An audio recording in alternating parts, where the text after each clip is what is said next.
ലോക്സഭാ മണ്ഡലം പുനർനിർണയത്തിൽ തമിഴ്നാടിന് പിന്നാലെ എതിർപ്പുമായി കേരളവും ഒരു സംസ്ഥാനത്തിന്റെ സീറ്റുകളുടെ എണ്ണത്തിൽ കുറവ് വരരുതെന്ന് മുഖ്യമന്ത്രി പിണറായി വിജയൻ. ദക്ഷിണേന്ത്യൻ സംസ്ഥാനങ്ങളുടെ ആശങ്ക പരിഹരിക്കാൻ കേന്ദ്രം തയ്യാറാകണമെന്നും മുഖ്യമന്ത്രി പ്രസ്താവനയിൽ പറഞ്ഞു. കൂടുതൽ വിവരങ്ങളുമായി തിരുവനന്തപുരത്ത് നിന്നും അർജുൻ രാജാണ് ചേരുന്നത്.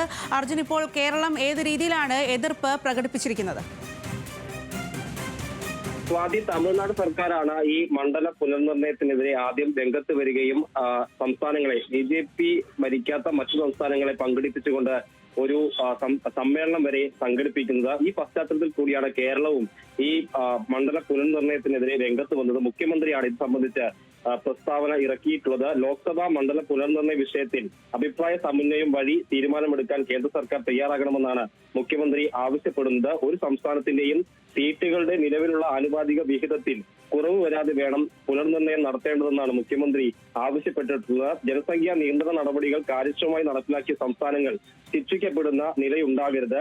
സ്വാതന്ത്ര്യത്തിന് ശേഷം കേന്ദ്ര സർക്കാരുകൾ കൊണ്ടുവന്ന ജനസംഖ്യാ നിയന്ത്രണ പരിപാടികൾക്കും കുടുംബാസൂത്രണ നയങ്ങൾക്കും അനുസൃതമായി ജനസംഖ്യ കുറച്ചു കൊണ്ടുവന്ന സംസ്ഥാനങ്ങൾക്ക് പാർലമെന്റിൽ ആനുപാതിക പ്രാതിനിധ്യത്തിൽ കുറവ് വരുത്തുന്നത് അനീതിയാണെന്നാണ് മുഖ്യമന്ത്രി പറഞ്ഞിട്ടുള്ളത്. കേരളം ഇതുമായി ബന്ധപ്പെട്ട ഈ ജനസംഖ്യാ നിയന്ത്രണ പരിപാടികളിൽ ഏറെ മുന്നിലുള്ള സംസ്ഥാനമാണ്. സ്വാഭാവികമായും ഇത്തരത്തിലുള്ള നയം വരുമ്പോൾ അത് സംസ്ഥാനത്തിനെ ബാധിക്കുന്ന തരത്തിലാകരുതെന്നാണ് മുഖ്യമന്ത്രി ആവശ്യപ്പെട്ടിട്ടുള്ളത്.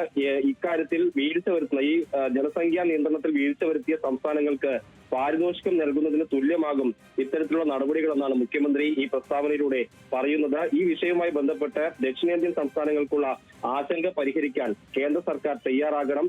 ഏകപക്ഷീയമായ നടപടികൾ ഒഴിവാക്കി ജനാധിപത്യത്തിന്റെയും ഫെഡറലിസത്തിന്റെയും അന്തസ്സത്ത കാത്തുസൂക്ഷിക്കാൻ ഉത്തരവാദിത്തം കേന്ദ്ര സർക്കാരിന് ഉണ്ടെന്നും ഈ പ്രസ്താവനയിൽ മുഖ്യമന്ത്രി ഓർമ്മിപ്പിക്കുന്നുണ്ട്. ഈ മാസം 22-നാണ് തമിഴ്നാട് ഇതുമായി ബന്ധപ്പെട്ട കേന്ദ്ര സർക്കാരിനെതിരെ ഒരു സമ്മേളനം വിളിച്ചു കൂട്ടിയിട്ടുള്ളത്. ഇന്ന് മുഖ്യമന്ത്രിയെ നേരിട്ട് ഇക്കാര്യവുമായി ബന്ധപ്പെട്ട് സ്റ്റാലിൻ കത്ത് മുഖേന ക്ഷണിക്കുകയും ചെയ്തിട്ടുണ്ട്. ഈ പ്രതിഷേധത്തോട് പൂർണ്ണ പിന്തുണയാണ് മുഖ്യമന്ത്രി പ്രഖ്യാപിച്ചിട്ടുള്ളത്. കേരളത്തിൽ നിന്ന് ഒരു പ്രതിനിധിയെ ഈ സമ്മേളനത്തിൽ അയക്കാമെന്നും മുഖ്യമന്ത്രി അറിയിച്ചിട്ടുണ്ട്. അങ്ങനെ ഈ മണ്ഡല പുനർനിർണയത്തിനെതിരായിട്ടുള്ള സംസ്ഥാനങ്ങളുടെ പ്രതിഷേധത്തോട് കൂടെ നിൽക്കുന്ന ഒരു സമീപനം ഇപ്പോൾ കേരളത്തിന്റെ ഭാഗത്തുനിന്ന് കൂടി ഉണ്ടാവുകയാണ്.